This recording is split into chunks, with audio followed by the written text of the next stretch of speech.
Van die kerkraad af net enkele afkondigings voor die diens. Ons het kollekte onder die diens is vir ons diakonale kas. En ons kollekte by die deure, dit gaan wel nou nie by die deure wees nie, maar die kollekte wat gewoonlik by die deure is, gaan ons na die diens net in die banke opneem, en dan gaan ons ook ons afkondigings na die diens hê. Dit gaan vir die Bolandse bedieningsfonds. Ons verklaar in ons harte, as ons saam sê, uit hom en deur hom en tot hom is alle dinge. En God behoort die heerlikheid tot in alle ewigheid. Geliefdes, aan die vir wie God die Vader geroep het, wat hy lief het en deur Jesus Christus bewaar, mag barmhartigheid, vrede en liefde in oorvloed aan julle geskenk word. Amen. Kom ons staan dan, sing ons saam as loflied Psalm 116, ons sing saam vers 1, 5, 7 en vers 10. Vers 1, God het ek lief, want die getroue Heer hoor na my stem uit vrye welbehae. Ek roep hom aan in al my lewensdae en hy skenk my hulp. Hy red my keer op keer. En so ook besonder die woorde van vers 5, hy het ons siel weer van die dood bevry. Vers 7, wat kan ons die Heer vir al sy guns vergeld? Kom ons staan en sing ons hierdie loflied, Psalm 116, vers 1, 5, 7 en 10, en daarna kan ons bly staan vir die belydenis van ons geloof.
Saam met die kerk van alle eeue en reg oor die wêreld sê ons in ons harte saam die woorde van die apostoliese geloofsbelijdenis.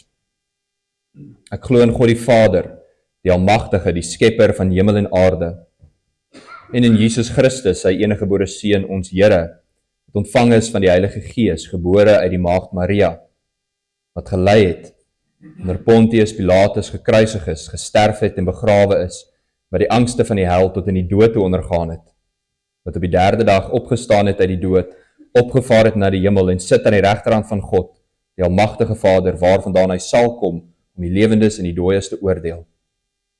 Ek glo in die Heilige Gees. Ek glo aan 'n heilige, algemene, Christelike kerk, die gemeenskap van die heiliges, vergewing van sondes, die opstanding van die liggaam en 'n ewige lewe. Ons kan gaan sit en dan gaan ons saam luister na die wet van die Here. Die Here gee vir ons, sy volk, sy wet, en ons lees daarvan saam in Eksodus hoofstuk 20.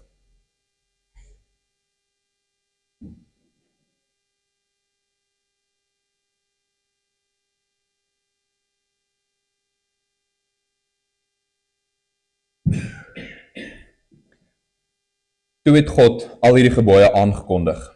Ek is die Here jou God wat jou uit Egipte, uit die plek van slawerny bevry het. Jy mag naas my geen ander gode hê nie. Jy mag nie vir jou 'n beeld of enige afbeelding maak van wat in die hemel daarbo, of op die aarde hieronder, of in die water onder die aarde is nie. Jy mag hulle nie vereer of dien nie, want ek, die Here jou God, is onverdeelde trou aan my. Ek reken kinders die sondes van hulle vaders toe, selfs in die 3de en 4de geslag van die wat my haat. Maar ek betoon my liefde tot aan die 1000ste geslag van die wat my liefhet en my gebooie gehoorsaam. Jy mag die naam van die Here jou God nie misbruik nie, want die Here sal die een wat sy naam misbruik nie ongestraf laat bly nie. Sorg dat jy die Sabbatdag heilig hou. 6 dae moet jy werk en alles doen wat jy moet, maar die 7de dag is die Sabbat van die Here jou God. Dan mag jy geen werk doen nie, nie jy, jou seun of jou dogter, of die man of vrou wat vir jou werk, of enige dier van jou, of die vreemdeling by jou nie. Die Here het in 6 dae die hemel en alles daarin gemaak, die aarde en alles daarop, die see en alles daarin. Op die 7de dag het hy gerus, daarom het die Here dit as gereelde rustdag geheilig. Eer jou vader en jou moeder, dan sal jy lank bly woon in die land wat die Here jou God vir jou gee. Jy mag nie moord pleeg nie, jy mag nie egbreek pleeg nie, jy mag nie steel nie, jy mag nie vals getuienis teen 'n ander gee nie, jy mag niemand anders se huis begeer nie, jy mag nie sy vrou begeer nie, ook nie 'n slaaf of slavin, 'n bees of 'n donkie of enigiets anders wat aan hom behoort nie.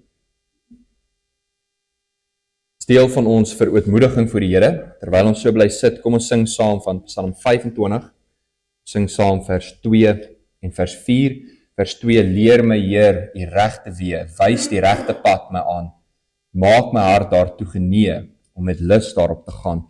Dan is saam ook, hoofstuk vers 4, God is goed in al sy handel, en sy pad is enkel reg, daarom laat hy sondaars wandel, en die waarheid sal van sy weg.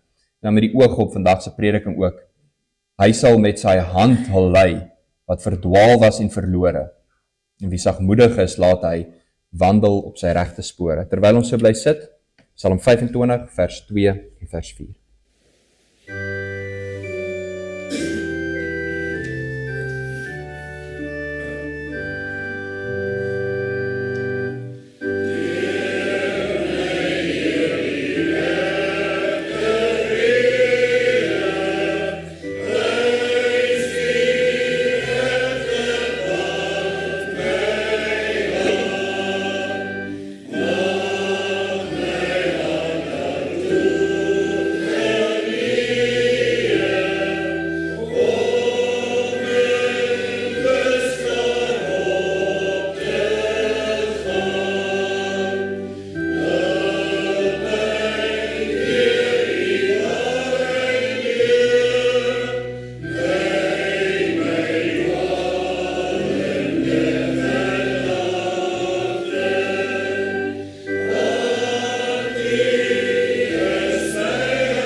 Kom ons bid saam. Ons Hemelse Vader, Here, ons dankie vir U groot genade. Ons dankie vir U genade wat ons elke dag in ons lewe het. Die genade van lewe, die genade daarvan om elke dag weer wakker te word met nuwe ywer, nuwe vreugde, nuwe geleenthede. Maar besonder, Here, dank ons U vir U genade in ons Here Jesus Christus. Die genade dat die ewige Seun van God na hierdie wêreld gekom het en sy lewe as losprys gegee het, sodat elkeen wat in hom glo, nie mag sterf nie, maar die ewige lewe mag hê. 'n Genade wat met niks vergelyk kan word nie. 'n Genade groter as wat ons kan bid of dink. 'n Genade wat ons sondes verwyder, so ver as wat die ooste verwyderd is van die weste. En sal ons ooit kan verstaan die liefde en die genade wat U van ons bewys het in ons Here Jesus Christus. Hoe ver en wyd en hoog en diep daardie liefde strek. 'n Liefde wat U vir ons gee en 'n vrede wat alle verstand te bowe gaan. Ons dankie, Hemelse Vader, vir U genade. En ons dankie vir die vreugde wat ons mag hê, dat ons kinders van God genoem mag word. En dit is wat ons tog is, kinders ter wille van ons Here Jesus Christus. Kinders van 'n hemelse Vader wat ons liefhet, wat vir ons sorg, wat elke dag na ons omsien. Ons dankie, Here, die groot liefde, genade. En ons vra dat U ook vandag ons in guns sal aansien. Wanneer ons voor U kom as geliefdes, as kinders, wanneer ons saamkom om U te ontmoet in 'n erediens, dan vra ons dat U die genade ook sal gee vir wat ons hier doen. En dit is nie vanselfsprekend nie. Dis deur die werk van U hande dat ons vandag hier bymekaar is. Dit is deur die werk van U hande dat ons vir 50 jaar al 'n plaaslike gemeente hier in die Weskus het. Wat 'n voorreg. Ons wil bid, Here, vir U kerk. U kerk wêreldwyd wat U in die holte van die hand hou. 'n Kerk wat dikwels deur moeilike tye moet gaan. 'n Kerk wat deur die aanslae van die duiwel en die bose, die vyandigheid van die wêreld gedreig word. 'n Kerk wat op baie plekke deur vervolging moet gaan. 'n Kerk wat hier in Suid-Afrika dikwels nie deur vervolging moet gaan nie. En dit in op sigself is ook 'n gevaar, Here, want ons weet ook dat daar waar U kerk vervolg word, ja, daar versprei die evangelie ook. Dis 'n genade wat ons nie het in hierdie land nie, maar ook 'n gevaar wat ontstaan, dat ons dink, net omdat ons in vrede mag aanbid, dat ons nie die woord en die evangelie moet versprei nie. Daarom bid ons dat U ons ook sal opwek, dat U kerk sal versterk en sal bystaan, en ons weet ook dat die poorte van die hel dit nie sal oorweldig nie. Vra, Here, dat U met ons gemeente sal wees. Met elke gelowige wat deel is van hierdie gemeente, gelowiges wat deur moeilike tye gaan, gelowiges wat deur siekte, moeite, eensaamheid, verlange, geliefdes wat deur swaar kry gaan, dat U hulle tog sal bystaan, dat U deur die Gees hulle sal troos, maar dat U ook ons sal opwek om hulle by te staan en sal bemoedig, en te volhard in die geloof. Gewe al ons sonde, o Here, nie omdat ons het verdien nie, in die genade van ons Here Jesus Christus pleit ons dit. Help ons om heilige lewens te lei, wat vir U welgevallig is, om ons hele lewe aan U te gee, as 'n heilige en 'n lewende dankoffer. En so vra U ook van ons. Ons bid, Here, dat U ons feesvieringe sal seën, dat U die woordverkondiging sal seën, dat dit nie die woorde van mense sal wees nie, maar soos ons ook in ons teksgedeelte lees, die woorde van U Gees. Ek praat U vandag, en help ons om te luister. Maak ons hart daartoe genee.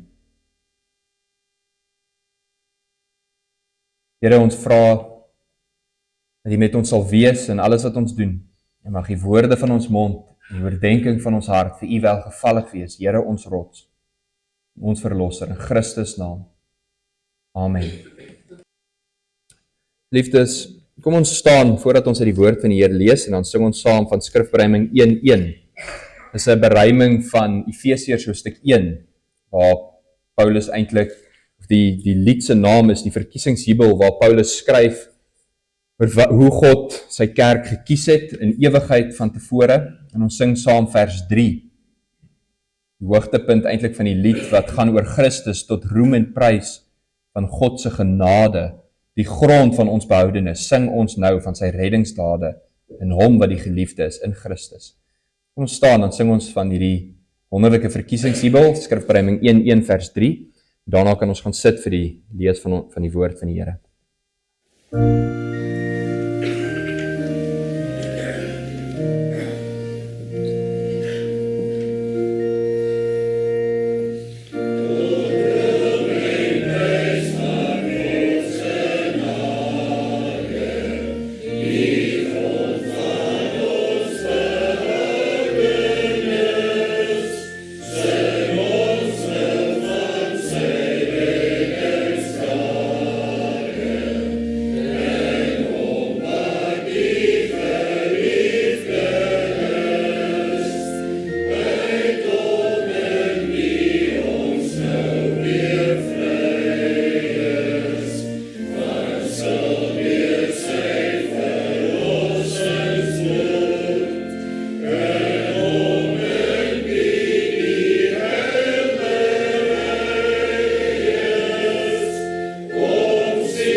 Liefdes, ons lees saam met die woord van die Here uit Handelinge hoofstuk 11.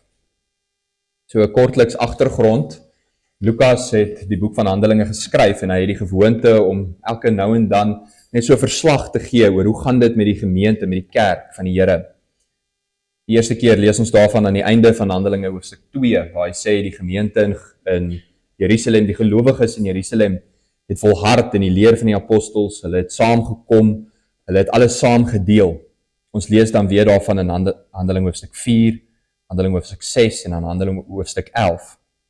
Vir die eerste keer lees ons van die evangelie wat ook tot die Griekssprekendes, die nie-gelowiges, die nie-Jode gegaan het. Ons lees Handeling hoofstuk 11 vanaf vers 19 tot 30 en ek lees vir ons uit die 2020 vertaling.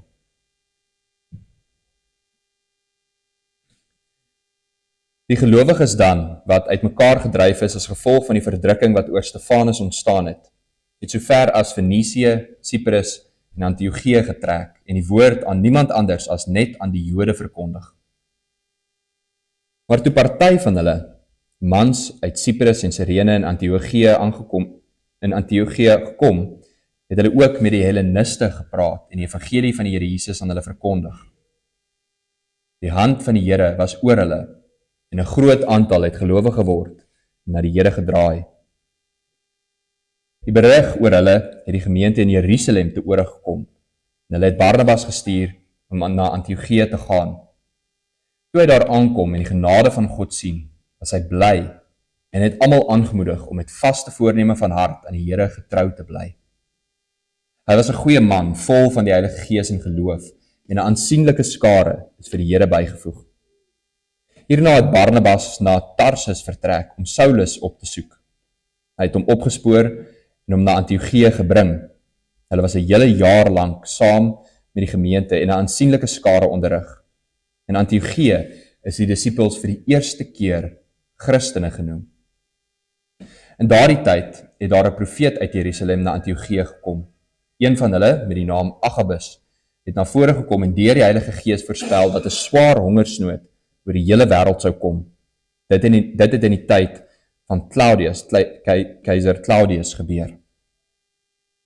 Die disippels het daarom besluit dat elkeen van hulle volgens vermoë 'n bydrae sou stuur vir die versorging van die broers wat in Judea woon. En hulle het dit gedoen deur die bydrae saam met Barnabas en Saulus aan die ouderlinge te stuur. Ons fokusverse, vers 21 en vers 23. Die hand van die Here was oor hulle en 'n groot aantal het gelowig geword en na die Here gedraai. En daarmee saam vers 23. Toe Barnabas daar aankom en die genade van God sien, was hy bly en het almal aangemoedig om met vaste voorneme van hart aan die Here getrou te bly. So ver uit die woord van die Here. Geliefde broer en suster, om ons te leer oor die koninkryk van God, vertel ons Here Jesus 'n gelykenis. Die gelykenis van die mosterdsaadjie. Hy vra, hoe is die koninkryk van God en waarmee kan ek dit vergelyk? Dit is soos 'n mosterdsaadjie wat iemand gevat het en in sy tuin geplant het. Dit het gegroei en 'n boom geword en die voëls het in sy takke kom nes maak. Hierdie kort gelykenis van die Here Jesus is eintlik baie gepas vir ons gemeente hier in die Weskus.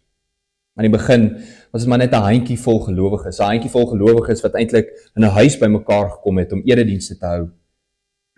En vandag is dit 'n gemeente van byna 200 lidmate, 'n gemeente met sy eie kerkgebou, sy eie terrein, 'n voltydse predikant, Bybelstudies, bediening en ook groot planne vir die toekoms. Boonop, en is baie gepas, is ons gemeente blaadjie se naam ook die mosterdsaadjie.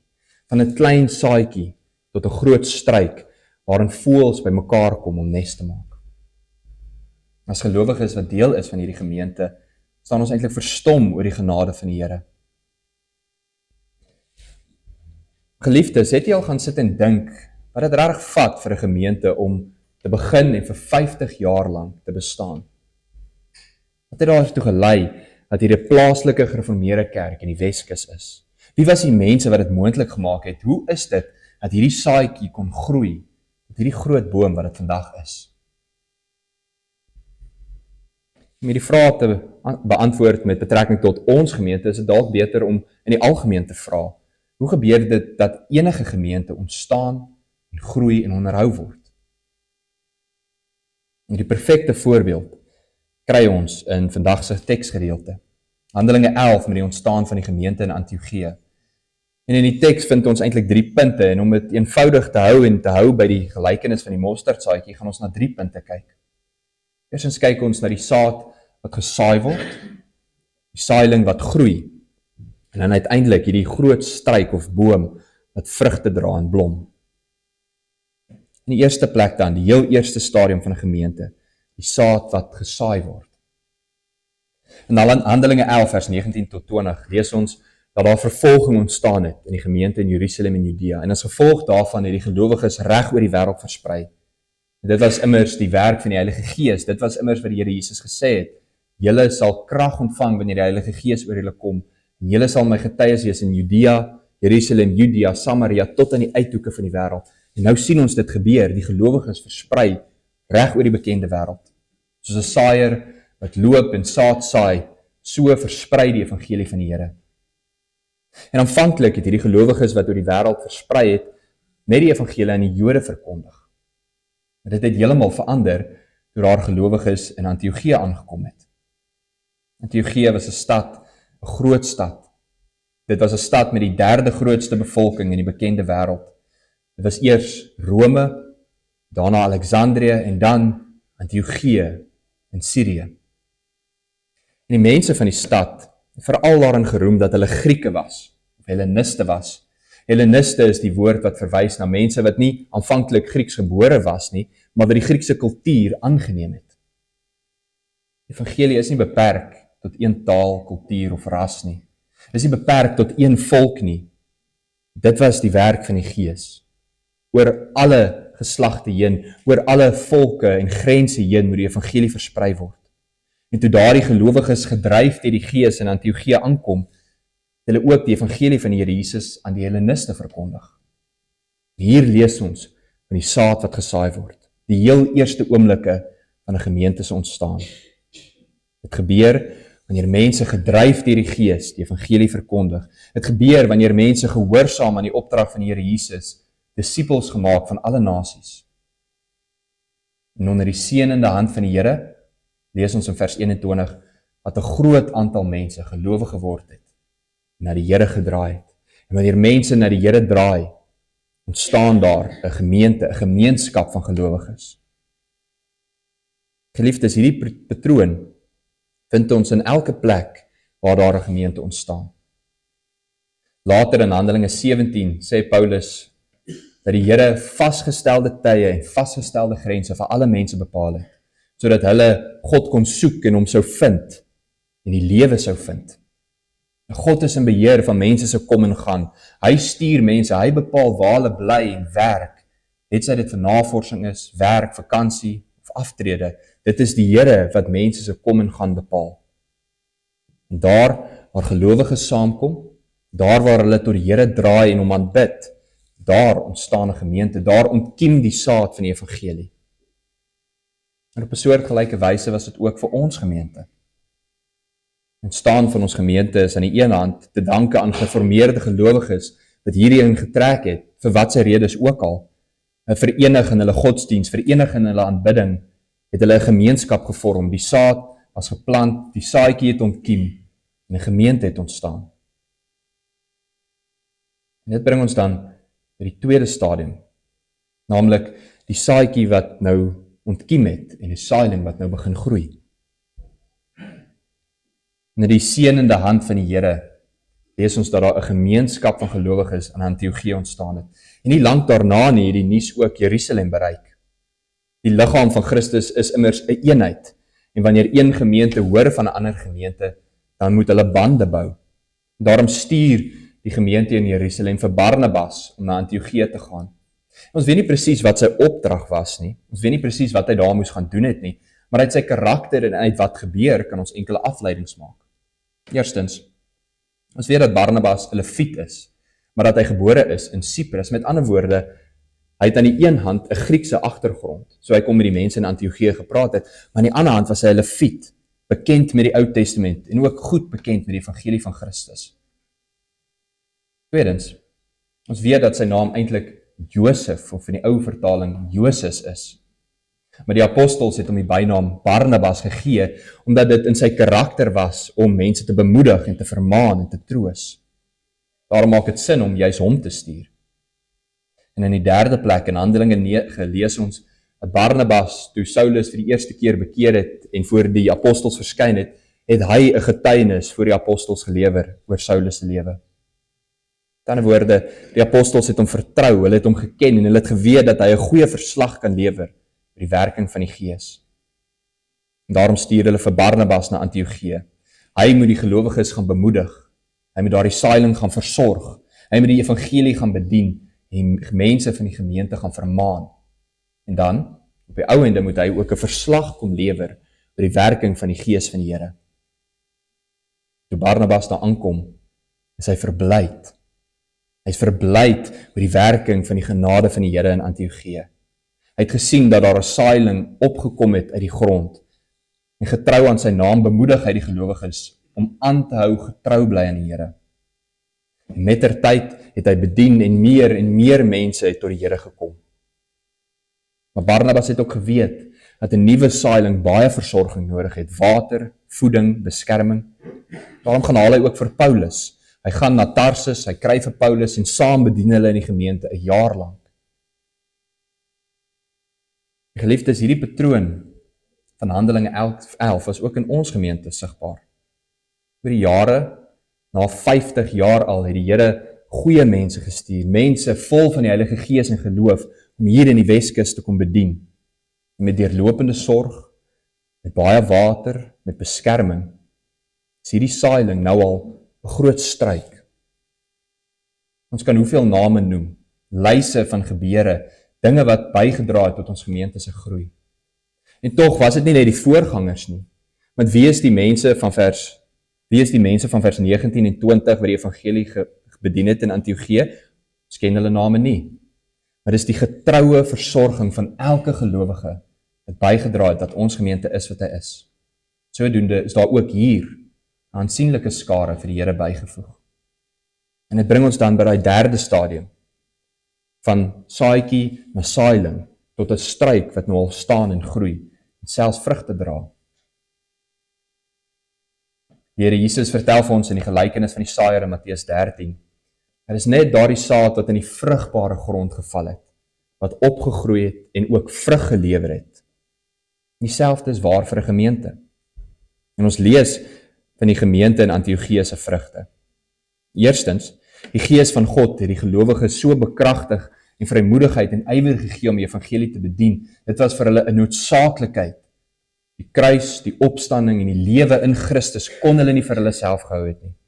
Daarom was dit nie as gevolg van 'n lekker atmosfeer of gemaklike mense wat die kerk gegroei het nie. Dit is as gevolg van die bediening van die evangelie.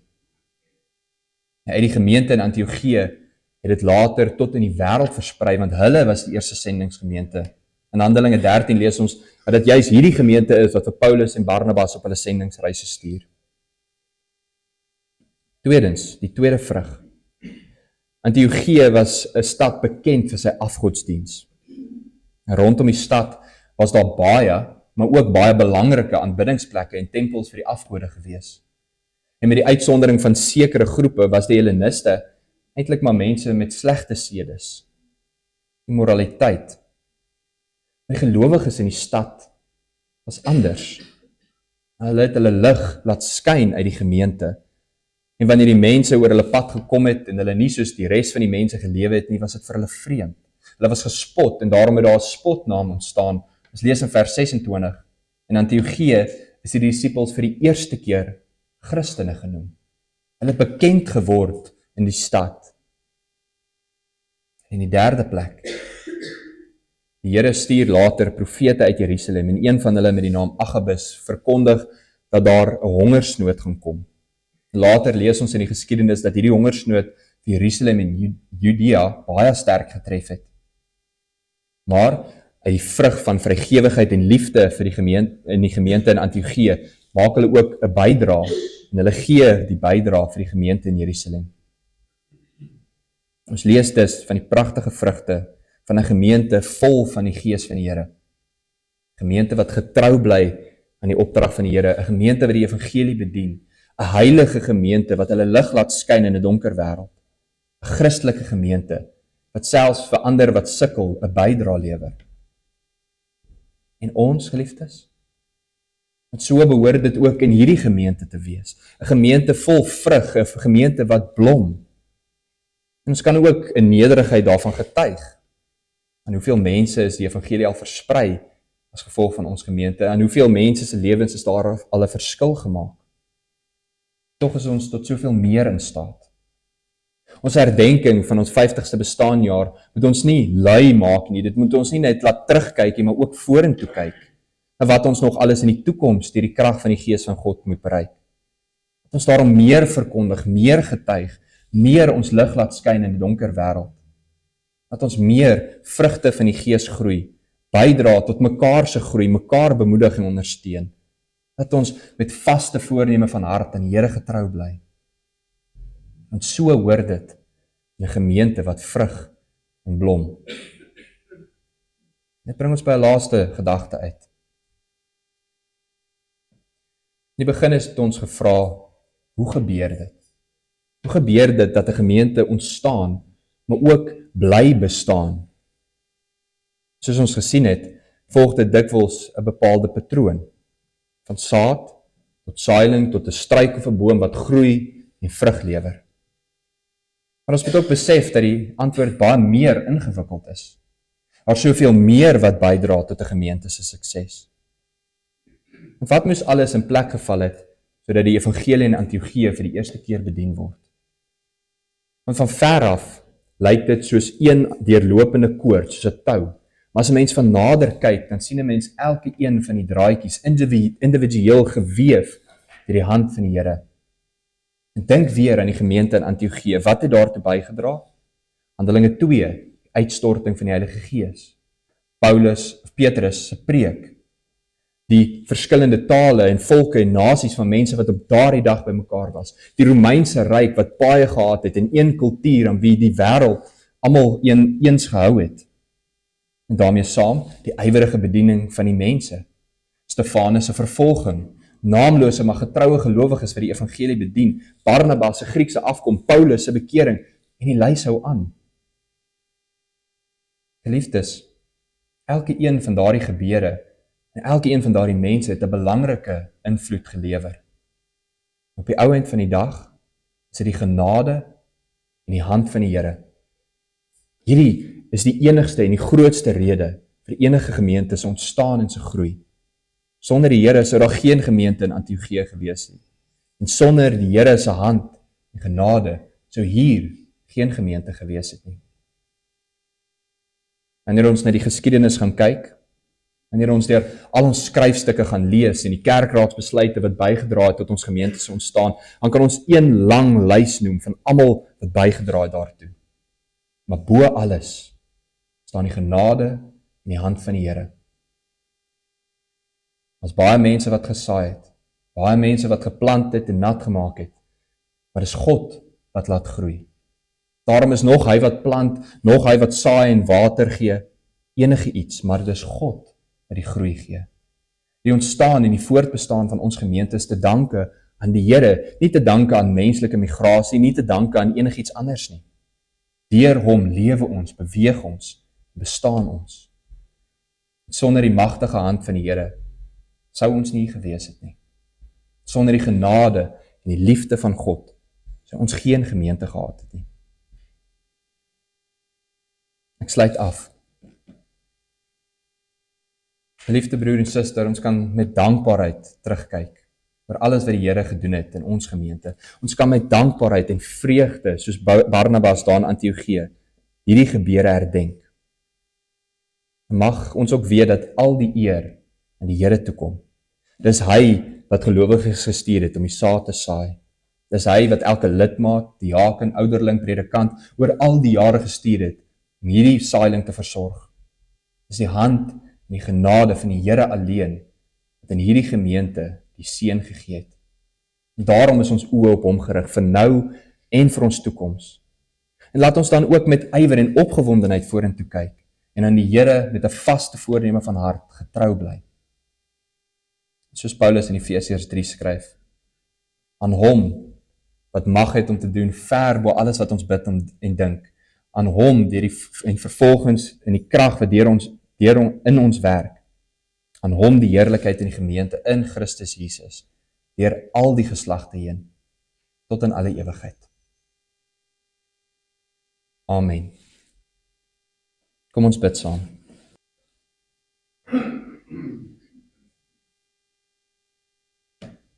Vader wat in die hemel is, wat kan ons ooit sê en doen om genoeg dankbaarheid te bewys vir die groot genade wat U vir ons gee? Onder U seënende hand het ons vandag die voorreg om terug te kyk na 50 genadejare. Maar ons het ook die voorreg om vorentoe te kyk en te weet dat U wat die goeie werk hier begin het, dit ook voort sal hou. Werk in elkeen van ons, o Here. Werk in ons dat ons harte van dankbaarheid sal hê en lewens van dankbaarheid sal lei. Help ons om 'n lewende, heilige en 'n Christelike gemeente te wees wat al die eer aan U bring. Help ons, o Here. Sonder U kan ons nie vorentoe gaan nie en wil ons ook nie verder trek nie. Mag die woorde van ons mond en die oordenking van ons hart waarlik vir U welgevallig wees van nou af. En ook in elke dag in ons lewe mag ons onsself aan U gee as offers. Werk so deur ons in Christus naam. Amen. Geliefdes, ons gee nou geleentheid vir die opname van ons kollekte, van ons dankoffers, en daarna sing ons weer saam. Geliefdes, ek herinner ons aan die woorde van Psalm 116 vers 7 wat ons in die begin gesing het. Ons het gevra, wat kan ek die Heer vir al sy guns vergeld? Wat kan ek hom bring met dank vir sy genade? Ek sal hom prys vir sy verlossingsdade. Kom ons staan dan ten slotte, dan sing ons Psalm 146 vers 1, vers 3 en vers 8. Prys die Heer met blye galme. Praise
Liefdes ontvang die seën van die Here. Die Here sal jou seën en jou behoed. Die Here sal sy aangesig oor jou laat skyn en jou genadig wees. Die Here sal sy aangesig oor jou verhef en aan jou sy vrede gee. Amen.